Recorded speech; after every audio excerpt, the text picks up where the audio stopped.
고영준 선수의 FK 파르티잔 이적이 꽤나 가까워진 모습입니다. 지금 녹음을 하고 있는 현재는 아직 오피셜이 뜨지 않은 상황이지만 꽤나 오피셜이 가까워진 모습인데요. 과연 고영준 선수가 파르티잔에서 주전 경쟁을 할 수 있을지 지금부터 한번 알아보도록 하겠습니다.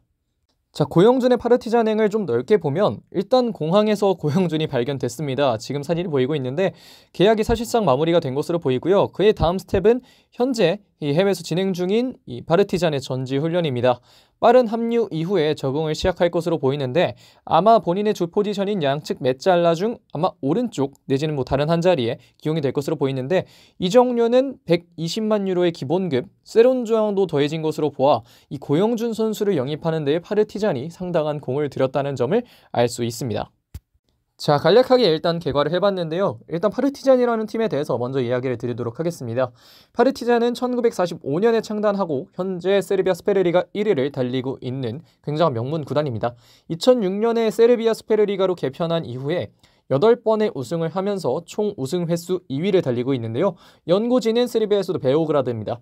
자연스럽게 이 츠르베나 지데르비다와 라이벌리를 이루고 있고 영원한 더비라고 불리우는 대치티 데르비를 이룩하고 있는데요.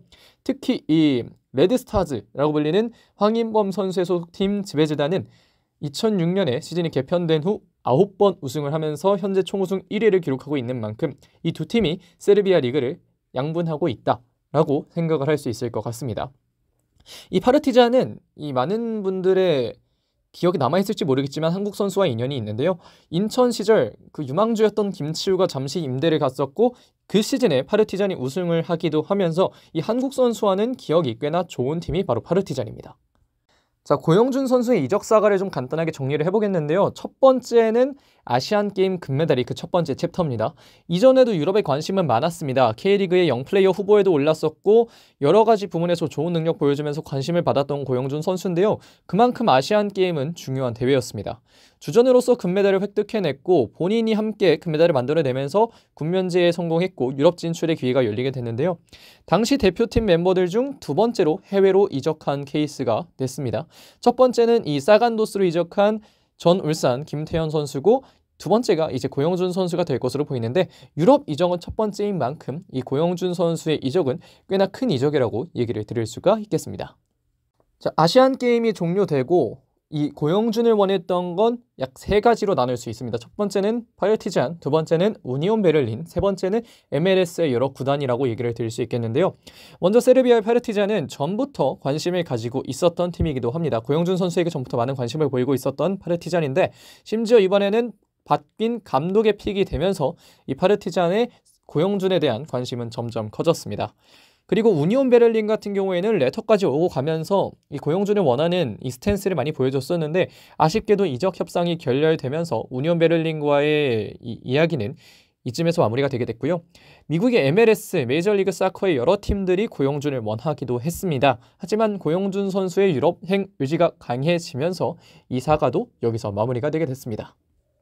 마지막 챕터죠. 결국은 파르티잔으로 향했습니다. 가장 중요했던 건 앞에서도 말씀드렸다시피 유럽이라는 점이었는데요. 본인만 원했다면 메이저리그 사커의 여러 구단과 연결이 가능했지만 선수의 유럽행 의지가 워낙 컸기 때문에 결국은 파르티잔으로 이적하는 데 성공했던 고영준 선수입니다.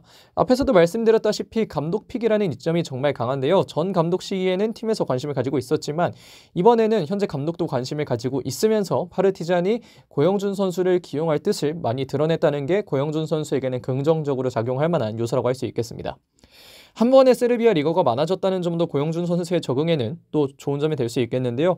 기존에도 황인범, 조진호 선수가 1부 리그에서 뛰고 있었고 명세진 선수가 2부 리그에서 뛰면서 이 세르비아에도 굉장히 꽤 많은 이 대한민국 대표팀 그리고 내지는 대한민국 출신의 유망주들이 많이 가 있었는데요. 이번 겨울에도 고영준 그리고 대구FC에서 유지훈 선수가 임대를 가게 되면서 황인범 선수 그리고 조진호 선수, 명세진 선수, 유지훈 선수 이 선수들과 함께 고영준 선수가 조금 더 세르비아에 적응을 잘 하면서 시즌을 치러낼 수 있지 않을까라는 생각을 하게 됩니다. 자, 고영준의 경쟁자에 대해 이야기하기 전에 고영준 선수가 어떤 선수인지에 대해서부터 먼저 개괄을 하고 가고 싶은데요. 고영준은 굉장히 유망한 2선 자원입니다. 특히 2선 중앙에서 좋은 모습 보여주고 있고 K리그 최고의 유망주 중 하나라고 얘기를 드렸었는데요. 피지컬적인 단점은 분명합니다. 170 정도 되는 신장을 분명 이 유럽에서 본인이 버텨내는 데 어려움을 줄 수 있는 요소이기도 한데요. 다만 밸런스가 워낙에 좋고 테크닉도 좋은 선수이기 때문에 고영준 선수가 본인의 장점을 잘 살려나간다면 이 피지컬적인 단점은 잘 안 보이게 될 수 있다라고 얘기를 드리고 싶습니다. 그리고 지금까지 고영준은 여러 차례 본인을 증명했습니다. 이번에도 충분히 본인이 잘할 수 있는 선수라는 걸 증명할 시간이 왔다라고 얘기를 드리고 싶은데요. 이제는 이 고영준 선수의 경쟁자들을 한번 살펴보도록 하겠습니다. 자, 우선 주 경쟁자를 보겠습니다. 첫 번째는 이 나초 선수인데요. 전 이스라엘 대표팀의 주장이자 현 파르티잔의 부주장입니다. 1988년생 베테랑이고 현재는 팀에서 왼쪽 메잘라로 주로 경기를 뛰고 있는 선수인데요. 파르티잔에서 거의 200경기가량 경기를 소화했던 선수인 만큼 이 파르티잔에서는 굉장히 독보적인 입지를 가지고 있는 선수가 이 나초 선수라고 할 수 있겠습니다. 그렇기 때문에 이 나초 선수와 함께 또 좋은 사이를 갖게 된다면 이 고영준 선수도 적응하는 데에는 충분히 또 도움이 될 수 있을 것으로 보이고요. 그리고 반대에 있는 자히드 선수 같은 경우에는 역시 세르비아 대표팀 A대표팀에 경력이 있는 선수입니다. 이선 좌측면에 주로 출전을 하지만 종종 중앙으로 뛰고 있다는 점에서 이 메잘라 자리에서 고영준 선수의 주 경쟁 대상이 충분히 될 수 있을 것으로 보입니다.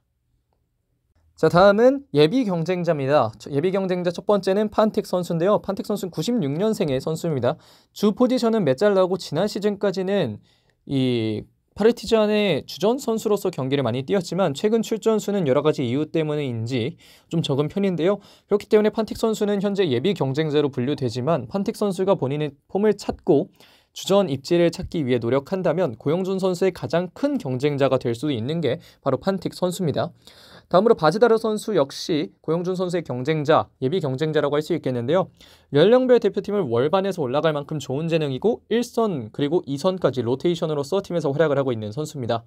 다만 이 메잘라 자리보다는 전방에서 활약을 하고 있다는 점이 이 바즈다르 선수는 예비 경쟁자로 분류를 하게 될 수밖에 없는 점이기도 한데요. 이 고영준 선수가 바즈다르 선수와 함께 좋은 합을 만들어내게 된다면 바즈다르와 고영준이 모두 함께 활약을 하게 되는 그런 장면을 볼 수 있을 것으로도 예상이 됩니다. 자, 마지막으로 유망주들입니다. 44번의 미르체티치 그리고 38번의 제브레보비치 선수가 바로 그 선수들인데요. 미르체티치 같은 경우에는 세르비아 19세 이하 연령별 대표팀 선수입니다. A팀보다는 연령별 팀에서 주로 경기를 뛰고 있고 출전할 때에는 좌측 윙어로 나오고 있는데요. 다만 A팀, 이 파르티잔의 성인팀으로 나왔을 때에는 출전 시간이 그리 길지는 않고 로테이션 정도로 기용이 된다는 점에서 고영준 선수의 현재 경쟁자라기보다는 향후에 또 이 미르체티치 선수가 성장할 경우에는 고영준 선수와 어느 정도 경쟁을 하게 될 수 있을 것으로 보입니다. 그리고 이 제브레보비치 같은 경우에도 역시 세르비아 연령별 대표팀 출신이고 19세 이하 팀에서 경기를 뛰고 있는데요.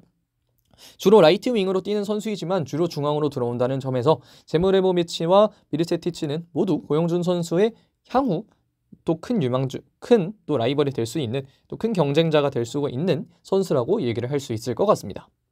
자, 여기까지 고영준 선수의 이적 사가 그리고 파르티잔, 고영준이 어떤 선수인지 그리고 고영준의 경쟁자는 어떤 선수들이 있는지 정말 간략하게 살펴봤습니다.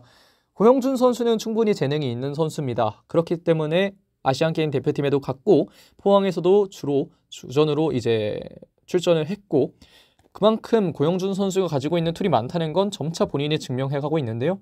저는 충분히 고영준 선수가 이 세르비아 리그에서도 본인의 능력을 증명할 기회가 그리고 증명할 날이 곧 올 것이다 라고 생각하고 있습니다. 그만큼 고영준 선수가 정말 잘했으면 좋겠고 고영준 선수의 세르비아 리그 그리고 파르티잔에서의 미래에 좋은 일이 가득하기를 바랍니다. 이번 영상은 여기까지 하겠습니다. 고맙습니다.